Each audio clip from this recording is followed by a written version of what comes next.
It is Sunday, the 31st of October, 2021. I'm in front of the Unitarian Church in Montreal. I'm just starting up a protest against Unitarian Universalist clergy abuse that includes, but is by no means limited to, what the Unitarian Universalist Association's Canadian attorney describes as such despicable crimes as pedophilia and rape. He used that term in the context of falsely accusing me of violating Canada's blasphemy law in Unitarian Universalist clergy abuse cover-up legal bullying, which sought to intimidate me into taking down memory holding the Emerson Avenger blog posts that tell the readily verifiable truth about such despicable crimes as pedophilia and rape committed by Reverend Mac Wallace Mitchell of the Westboro and Northboro congregations in Massachusetts. Also, Reverend Victoria Weinstein's First Parish Norwell parishioner, Richard Buell, who was charged, tried, and convicted of the rape of preteen girls who were no older than 12 years old at the time that the rape took place, and could have been as young as 6, according to some estimates, but certainly somewhere between 9 and 6 years old girls, including a female family member who I have reason to believe was a granddaughter or possibly a grandniece, were raped by Richard Buell. I should add that in terms of Reverend Mac Wallace Mitchell, he was convicted of raping one teenage Tibetan refugee who actually had the courage to go to court and to go through a trial. But actually he was accused of raping 2 other teenage Tibetan refugees who he had also brought somewhat later. I guess when he got tired of the first one, maybe she was getting too old for him, he basically acquired, shall we say, a couple of other teenage Tibetan refugees for his, well, I'll let you decide what words to use for what he did. Anyhow, so that's it. We're protesting. It's basically Halloween, the Day of the Dead, commemorating the dead. Oh, speaking of image tarnishing ministers, you know, one of the aspects of Unitarian Universalist cover-up and denial of clergy abuse, which includes pedophilia and rape, is, you know, that often the church stalls and delays and keeps things hidden for decades. And of course, this is true of other churches too, sort of notably the Catholic Church, you know, which everyone always talks about. But the Unitarian Universalist Church isn't much different. You know, they keep things hidden, you know, until the minister's dead. You know, and even after the minister's dead. But you know, sometimes, you know, by the time things come out, you know, the minister is dead. And of course, they also, you know, they try to kind of keep things under wraps until the victims are dead too, you know, so the victims can't speak out.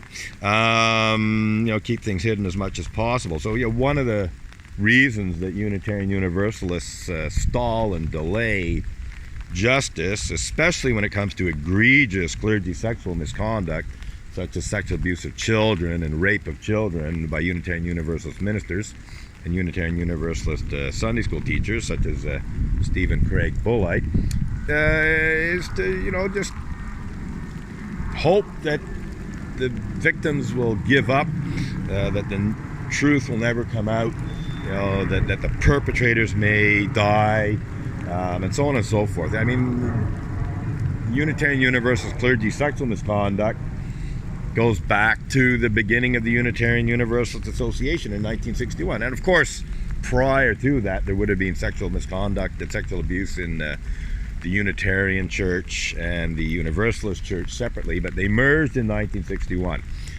So, you know, it's literally 60 years where the Unitarian Universalist Association has existed. And you can be sure, you know, that some of the victims of clergy sexual misconduct, clergy sex abuse, non-sexual clergy abuse, who were victims in the 60s and even 70s, you know, they're not alive anymore. And the same can be said for the ministers and Sunday school teachers involved. So this is a pretty good theme for the Day of the Dead, if not Halloween. I think it'd be fair to say that, I guess I'll be polite and I'll not say it, but speaking of dead image tarnishing ministers, not to mention dead image tarnishing UUA moderators, such as, I won't name them.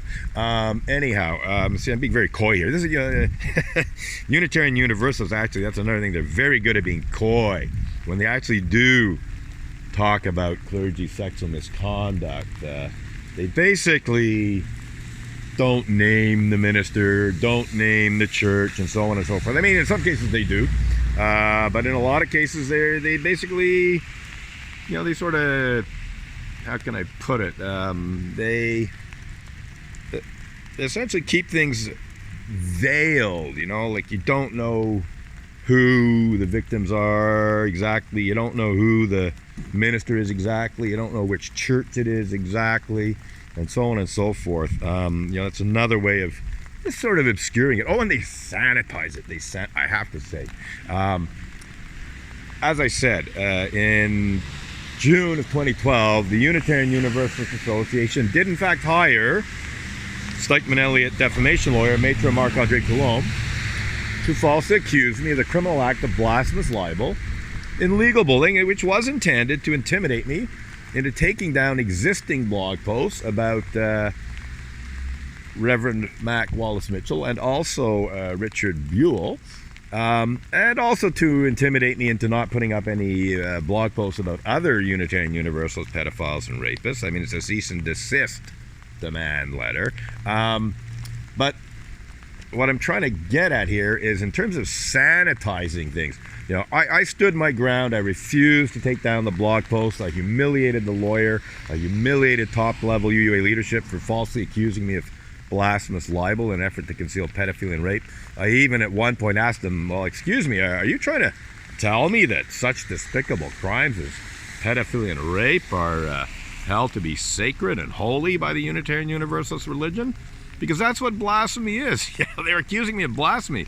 And blasphemy, in terms of a religion, is attacking, that which the religion holds to be most sacred and holy, and in a very, egregious way. So essentially, by accusing me of blasphemous libel for blogging about Reverend Mac Wallace Mitchell and Richard Buell's rape of teenagers and preteen girls, they essentially, between the lines, were suggesting that such despicable crimes as pedophilia and rape were sacred and holy to Unitarian Universalism, at least when such despicable crimes were committed by Unitarian Universalist ministers. But then Richard Buell wasn't a minister. He wasn't even he probably did do some Sunday school teaching, but he was essentially a prominent lay person, if I can use that term in this context. Leading lay person in the First Parish in Orwell in Massachusetts.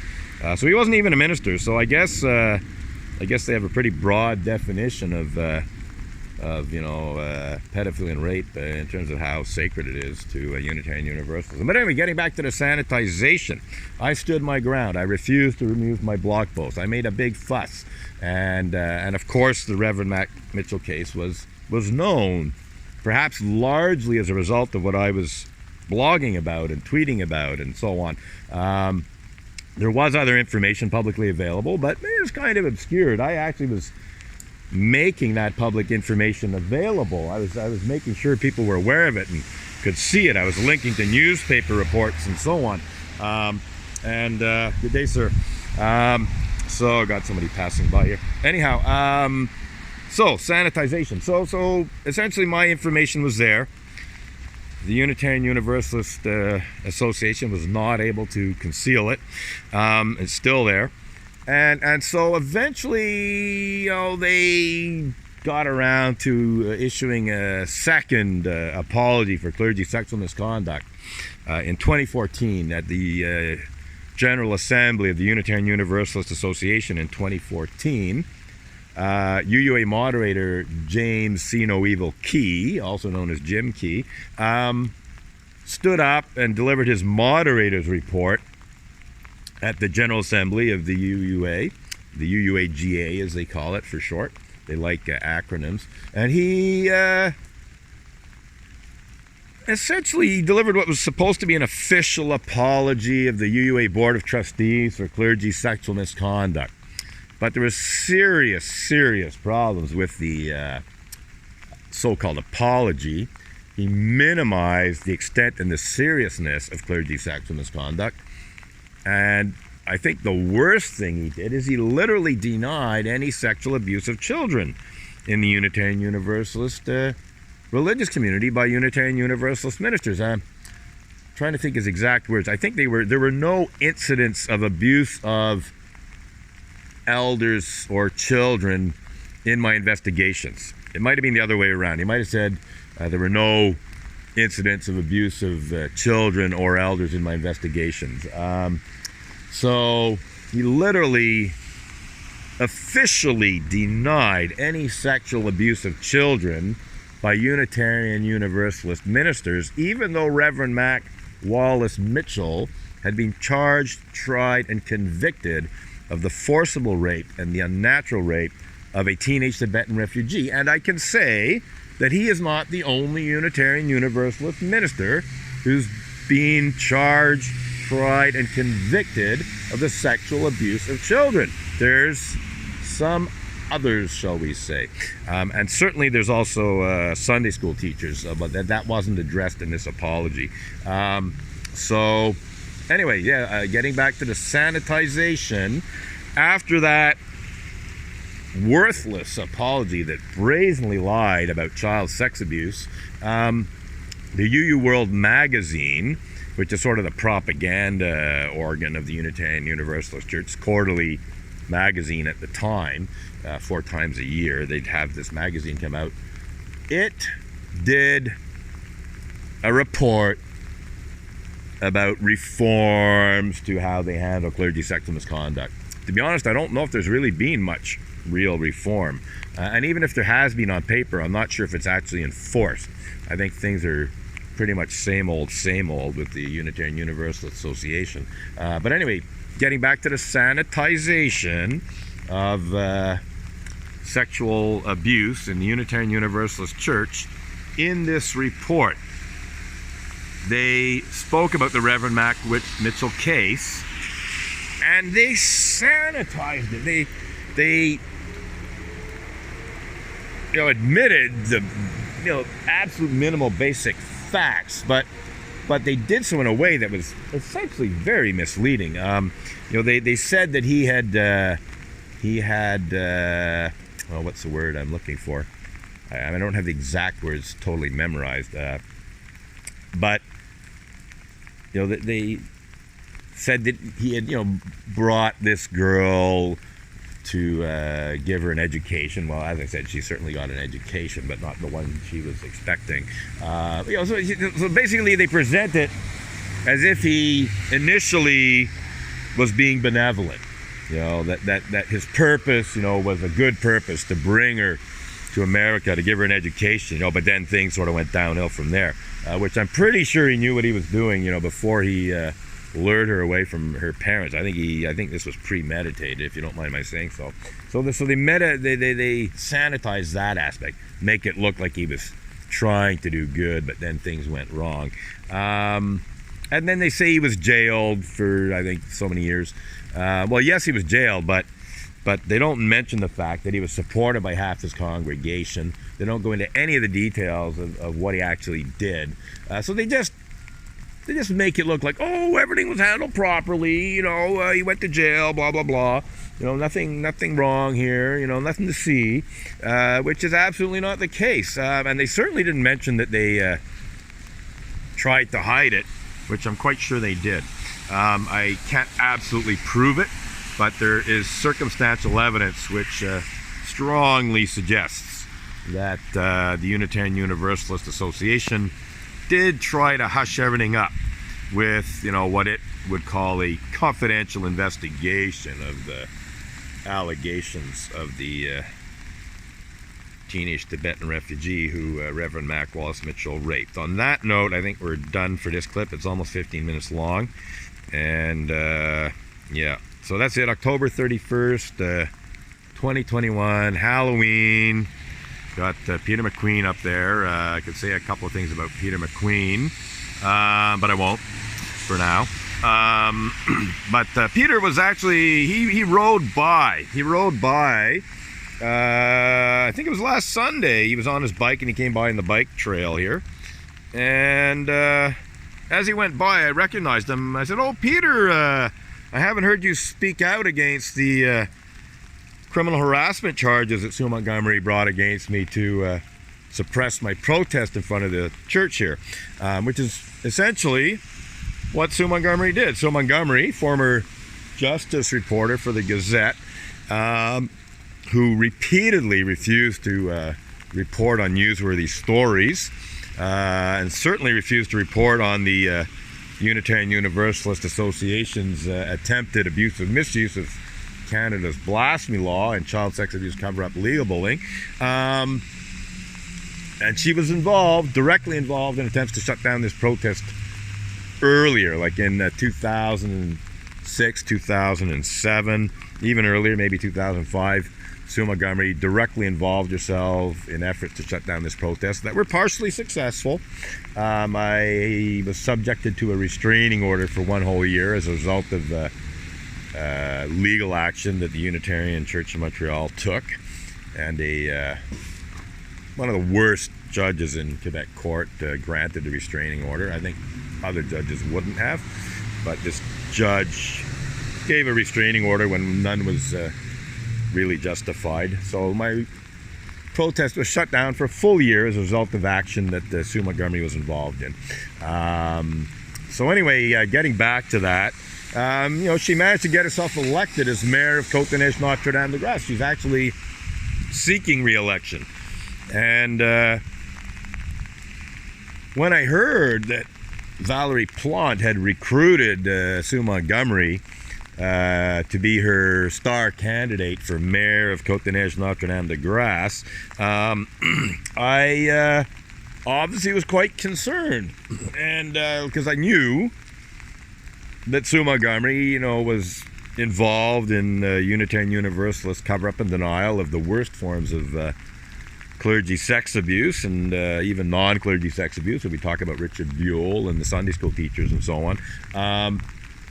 And I knew that there was no way I could just stand by and watch as Sue Montgomery was potentially elected as the mayor of Côte-des-Neiges-Notre-Dame-de-Grâce. And I knew that it would be very embarrassing to Projet Montreal, even before she was elected, because I knew I'd have to protest. There was no way that I could not blow the whistle on Sue Montgomery, before she was elected, if she was accepted as the candidate. So I warned Projet Montreal. I went to the June 2017 City Council meeting, and I told Valérie Plante and Projet Montreal and everyone in the room, oh, look who's here,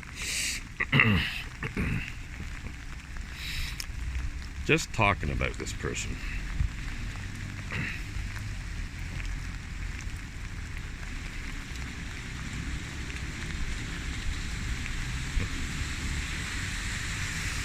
So, this is Sue Montgomery, the mayor of Côte-des-Neiges-Notre-Dame-de-Grâce, once again filming me, once again interfering in my protest against Unitarian Universalist clergy abuse that does in fact include such despicable crimes as pedophilia and rape. And unfortunately, Sue Montgomery has directly involved herself in efforts to shut down this protest, and she might be trying to again right now. So at present, I'm not under any court conditions. I can communicate with Sue Montgomery if I wish to, but we're quite happy to just film. What, you like a photo of my teeth? Is that what it is, Sue? Oh, you stick the camera right in my face. This is good. Yeah, trying to intimidate me, Sue? I don't think that's going to work. So enjoy the service, Sue. I remind you that children have been raped by Unitarian Universalist ministers, but you never reported on Unitarian Universalist child sex abuse cover-up and denial. And you in fact tried to hide it. So that was Sue Montgomery. To be honest, I wasn't expecting that. And he was getting in my face again. He stuck the camera like inches from my face. What a interesting turn of events here. This was not expected. Because he doesn't attend the Unitarian Church of Montreal very often. So anyhow, that's that. I was acquitted of the criminal harassment charges that Sue Montgomery brought against me. And I was recently acquitted of the breach of conditions conviction that the Quebec court hanging judge Dennis Galliatz just handed down on me for asking Valérie Plante a question about Sue Montgomery's behavior on March 8th of 2018, which is quite similar to this. You know, she basically walked up to me, took my photo, not as close as today, but she came up and took my photo, and then she proceeded to kick and throw these picket signs into the bike lane. The first thing she did is, I can't remember exactly the order of things. I think she first kicked some of my picket signs that were over there into Bulmer Street, and then she came over here and kicked picket signs, you know, like this into the bike lane here. And then after I set up my picket signs over there, she threw them into the street again. And this was all recorded on video. So now we have some more video of Côte de Neige Notre Dame de Grâce Mayor interfering in my protest. And basically being a rather foolish person, quite frankly. So I don't know what she was hoping to accomplish with this, but nonetheless, we have a recording of it, and I'm very happy that I switched to my cell phone, which is totally waterproof. I was using a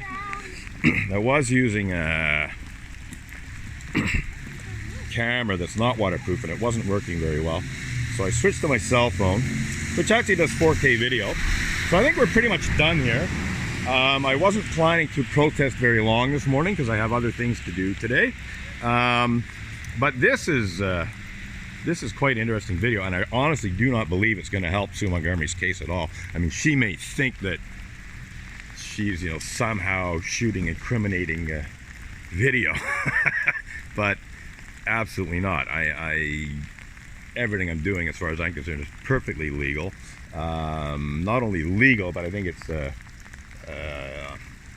you know, it's a social duty almost to expose and denounce her involvement in Unitarian Universalist clergy abuse, cover-up, and denial. Literally her hands-on participation, you know, because when she picks up my picket signs in her hands and throws them into the street so people can't read them, and she was trying to get me arrested. She was trying to get me arrested for breach of conditions. I do believe that one of the reasons she kicked and threw my picket signs into the street was because she wanted me to say something to her, and at the time I was under conditions not to speak with her. I had court conditions imposed on me that prohibited me from communicating with Sue Montgomery. So I didn't talk to her. I did narrate to the camera to, you know, describe what was going on, but I did not communicate with Sue Montgomery. And the police came and they investigated. They were very good about it, I must say. Two very professional, polite SPVM police officers came to investigate Sue Montgomery's claim that I was breaching the court conditions I was under as a result of her bogus criminal harassment charges. And they determined I wasn't in breach of conditions.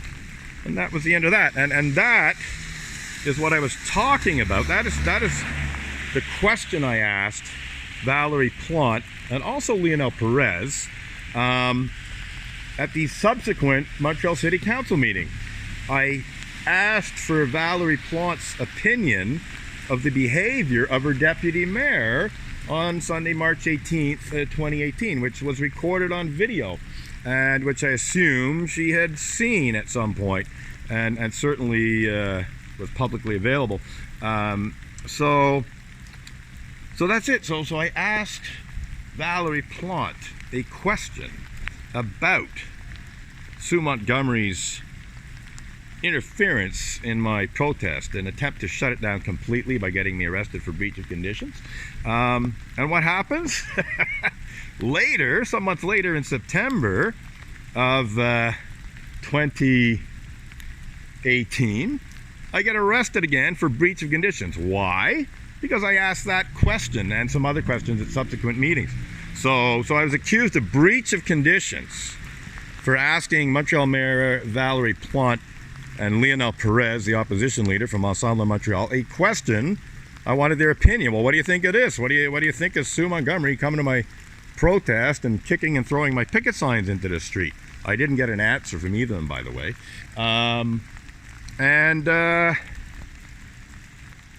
And unfortunately, I was convicted by, as I said, Quebec court hanging judge Dennis Galliacitis. He jumped through a bunch of hoops to find me guilty. I mean, Sue Montgomery wasn't even in the council chambers when I asked that question to Valérie Plante and Lionel Perez. She wasn't in the room. And yet, go ahead, it's all right, you can go through. But somehow, Dennis Galliacitis ruled that I'd passed a message to Sue Montgomery, you know, indirectly or something. Anyway, so we appealed that decision, and it took a couple of years. And in the meantime, I was under court conditions. I could not come to the Unitarian Church of Montreal protest. I could not come to city council meetings and ask questions. So very anti-democratic, suppressing a peaceful public protest against clergy abuse that include pedophilia and rape, the cover-up and denial of clergy abuse that includes pedophilia and rape and so on, other issues too, anti-religious intolerance and bigotry and so on. But the UUA put the emphasis on the sexual abuse by falsely accusing me of blasphemous libel. That's it. So we appealed. Because I don't have very much money, it took a lot longer. If I'd had money to throw at lawyers, probably would have been significantly faster to have the appeal heard in Superior Court. Might have been a year instead of 2 years, which is approximately what it took. But thankfully, not that long ago, just over a month ago, on September 17th, Superior Court Judge Miriam Lachance acquitted me of the breach of conditions conviction. And that acquittal has not been appealed, and it's too late to do so now. The 30-day deadline for filing an appeal of Miriam Lachance's acquittal of me from the breach of conditions conviction, that deadline would have been the 17th or 18th of October. It's now the 31st of October, so that's not happening. Sue Montgomery is trying to get a retrial of the original criminal harassment charges, and she actually somehow persuaded the Crown to file an appeal, and the Crown somehow persuaded a Superior Court judge to strike down my acquittal and order a retrial. But my excellent appellate lawyer, Mary Springate, I don't mind naming her because I certainly would recommend her services to anyone who needs a very good appellate lawyer, very conscientious.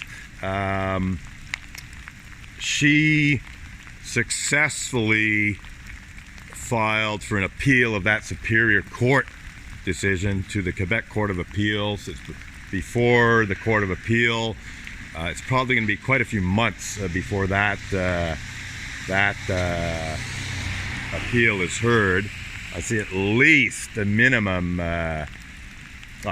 Honestly, I can't say, but it's not going to happen until sometime next year, and possibly even later. So we'll see what happens with that.